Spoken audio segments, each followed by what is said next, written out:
Hello and welcome back to my channel. Today's video will be a little different as I will be talking about gaming. You see, I was an early adopter to Google Stadia.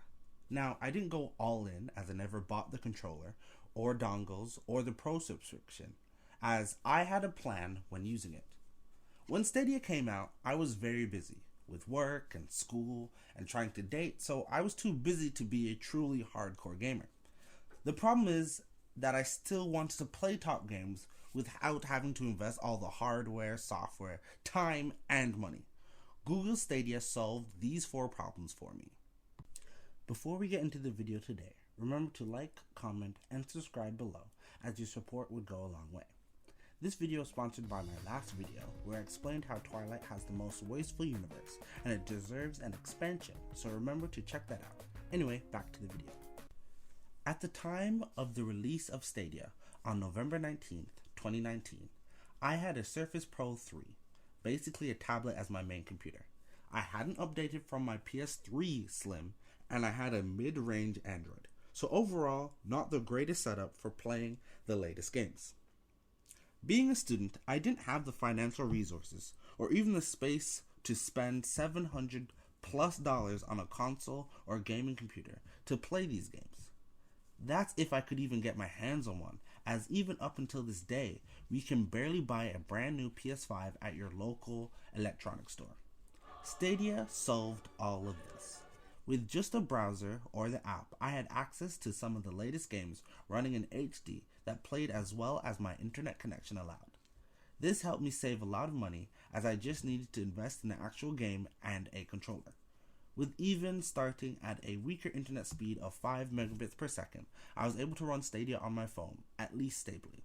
Eventually, when I upgraded to 70 megabits, even on my TV, computer, and phone, I was able to play the games such as Cyberpunk 2077, Red Dead Redemption, NBA 2K, and my addiction, FIFA, on Stadia with no noticeable lags or frame rate drops.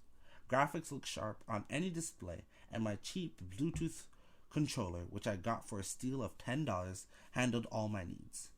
In terms of how the game played on Stadia, well, at launch, Cyberpunk 2077, when everyone else couldn't get through the bugs, glitches, and stutters, it played the best on Google Stadia, running smoothly with minimal bugs and errors. And during CD Projekt Red rushed to push out patches, Stadia got them instantly.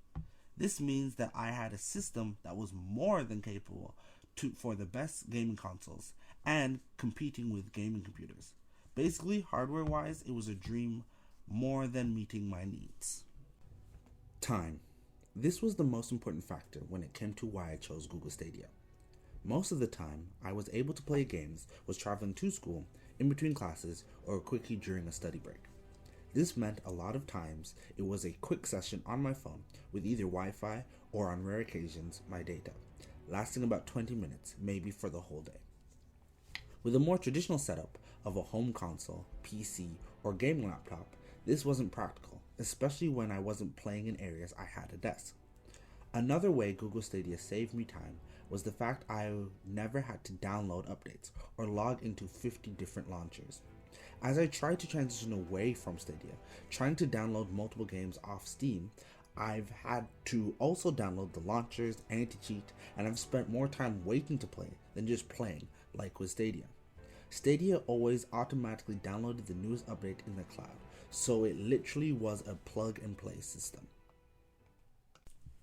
Finally, when it came to financial benefits, there were so many. As stated previously, I was able to have power of a top console in the palm of my hand for the price of nothing. Nothing? Is that possible? Well, you see, unlike most gaming articles that tried to explain how Stadia worked, you never had to buy a Pro subscription at all to use it. So I only bought the games I wanted after my free trial of Pro ran out. Hey, a free trial is a free trial.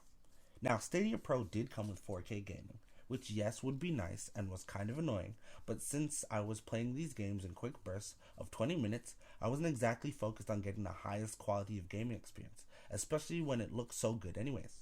Streaming at 1080p 60 frames per second, so with the cost savings of not buying system hardware and a cheap controller, I was able to spend my money and time on more games and my enjoyment with them, which again, more than worked for me.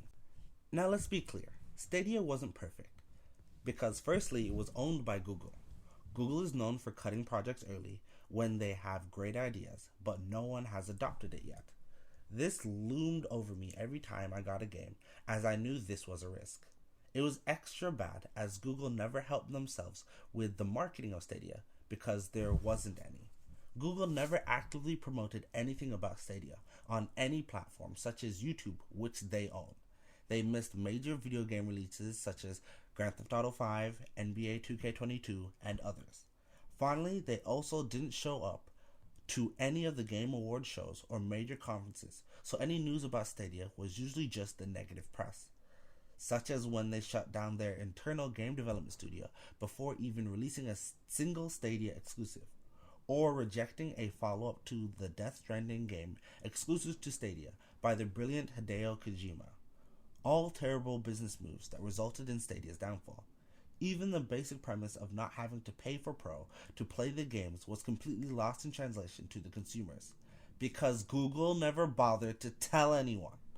As a fan, with Stadia perfectly fitting my lifestyle and could easily fit others such as working parents, casual gamers, people who travel a lot, college students, and of course those with lower income, it was frustrating how little support and belief Google put into Stadia, the clear-cut best game streaming platform available.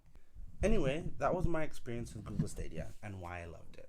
Hopefully I opened your eyes to some of the possibilities and benefits to Stadia, and why it eventually and inevitably failed. If you have any suggestion to any other gaming streaming services, please let me know down below. Remember to like and subscribe for more content like this. See you soon. By the way, Google, thanks a lot. Out here sending everything to an early grave. Like, what's up with that? You literally have a website dedicated to it. And with the way you ended everything without telling anyone and preventing me from getting my FIFA pre-order, losing my flippin' pre-order bonuses. Actually, now that I think about it, I am posting this on a Google website. Oops. I absolutely love all your decisions. Thank you, you algorithmic overlords.